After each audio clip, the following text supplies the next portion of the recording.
Olá, pessoal! Bem-vindos de volta ao nosso canal. Hoje vamos embarcar numa viagem no tempo, mergulhando nos mistérios de um dos maiores impérios da história para desvendar a origem da primeira pandemia registrada, a peste de Justiniano. Para desvendar a origem da primeira pandemia registrada, a peste de Justiniano. Como é que uma doença quase destruiu o Império Bizantino e o que é que a genética moderna nos pode dizer sobre o seu verdadeiro começo? Fiquem comigo, porque esta história é digna de um filme. Estamos no ano de 541 depois de Cristo. O Império Bizantino, sob o comando do imperador Justiniano I, está no seu auge. Justiniano sonhava em restaurar a glória do antigo Império Romano, reconquistando territórios no Ocidente. As suas campanhas militares eram bem-sucedidas e parecia que nada podia parar a sua ambição. Mas um inimigo invisível e mortal estava prestes a emergir. Um inimigo que não empunhava espadas nem lanças. De repente, uma doença misteriosa começou a espalhar-se como fogo em palha por todo o Império. O historiador da época, Procópio de Cesareia, descreveu os sintomas com detalhes assustadores. Febre alta, delírios e o aparecimento de inchaços escuros e dolorosos, os bubões nas virilhas e axilas das vítimas. As pessoas morriam em questão de dias. A capital, Constantinopla, tornou-se um cenário de pesadelo. Os corpos empilhavam-se nas ruas porque não havia gente suficiente para os enterrar. Estima-se que, no seu pico, a praga matava até 10.000 pessoas por dia na cidade. O próprio imperador Justiniano foi infectado, mas por um golpe de sorte sobreviveu, dando seu nome a esta calamidade. A peste de Justiniano devastou o Império Bizantino durante mais de 2 séculos, em ondas sucessivas. Os historiadores estimam que entre 25 a 50 milhões de pessoas morreram, o que correspondia a uma parte significativa da população mundial da época. O impacto foi catastrófico. O exército ficou enfraquecido, a economia entrou em colapso, o comércio parou e a fome alastrou-se.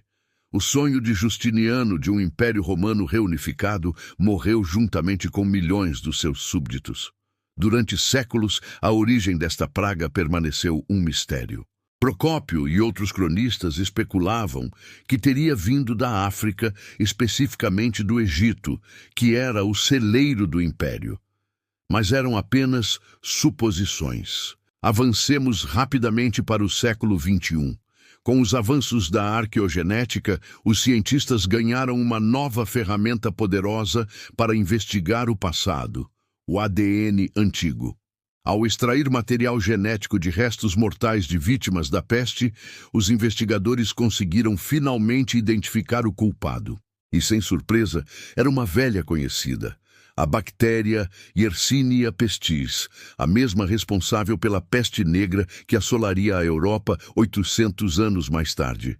Mas identificar o agente causador era apenas o primeiro passo. A grande questão permanecia. De onde veio ela? A resposta começou a surgir de um lugar inesperado, o Quirguistão, na Ásia Central. Numa necrópole medieval perto do lago Issyk-Kul, os arqueólogos encontraram lápides datadas de 1338 e 1339, cujas inscrições mencionavam a morte por uma pestilência. Intrigados, os investigadores decidiram analisar o ADN dos dentes dos indivíduos ali sepultados, e foi aí que fizeram a descoberta revolucionária. Eles encontraram vestígios da bactéria Yersinia pestis, mas não era uma estirpe qualquer. A análise genética revelou que esta estirpe era o ancestral direto não só da peste negra, mas também da estirpe que causou a peste de Justiniano. Era o Big Bang da peste, o ponto de origem a partir do qual todas as outras estirpes pandêmicas evoluíram. A equipe de cientistas conseguiu reconstruir a árvore genealógica da bactéria e descobriu que as estirpes encontradas em vítimas da peste de Justiniano por toda a Europa eram descendentes diretas desta estirpe ancestral da Ásia Central. Então, Como é que a bactéria viajou do coração da Ásia até as margens do Mediterrâneo? A resposta está nas movimentadas rotas comerciais da época, a famosa Rota da Seda. Esta rede de caminhos não transportava apenas seda, especiarias e ideias, também transportava doenças. Acredita-se que a Yersinia pestis vivia em populações de roedores selvagens, como as marmotas, na região das montanhas Tian Shan, na Ásia Central. Em algum momento, a bactéria saltou desses roedores para os ratos pretos, Ratus ratus, que eram passageiros clandestinos perfeitos nas caravanas de mercadores. Estes ratos, infestados de pulgas que carregavam a bactéria mortal, viajaram a bordo de navios e carroças, seguindo as rotas comerciais.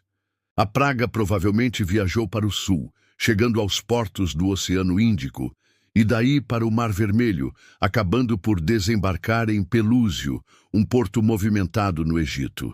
A partir do Egito, que era o principal fornecedor de grãos para Constantinopla, a praga apanhou boleia nos navios de cereais e chegou ao coração do Império Bizantino, espalhando o caos e a morte.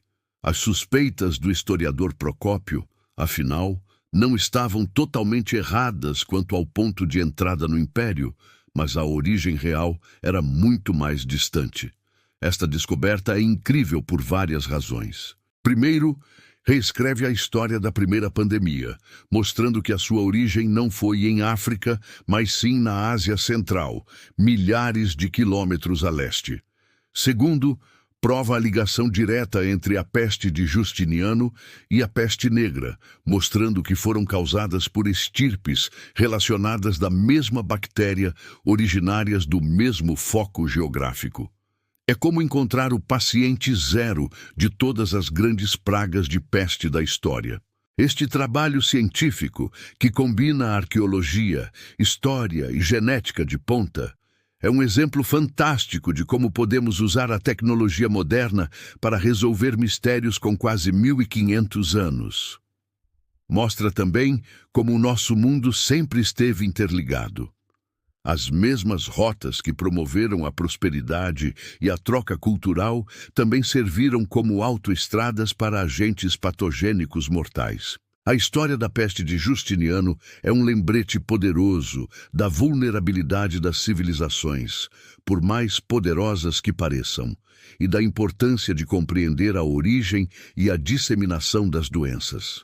E assim, o mistério que assombrou o Império Bizantino foi finalmente desvendado, não por cronistas ou generais, mas por cientistas num laboratório, analisando fragmentos de ADN com milênios de idade.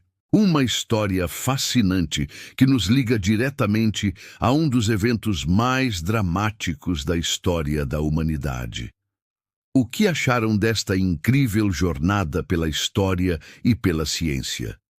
Deixem os vossos comentários aqui embaixo. Quero muito saber a vossa opinião. E se gostaram do vídeo, não se esqueçam de deixar um gostei, partilhar com os amigos e, claro, subscrever o canal e ativar o sininho para não perderem os nossos próximos mergulhos nos mistérios do passado. Muito obrigado por assistirem e até a próxima.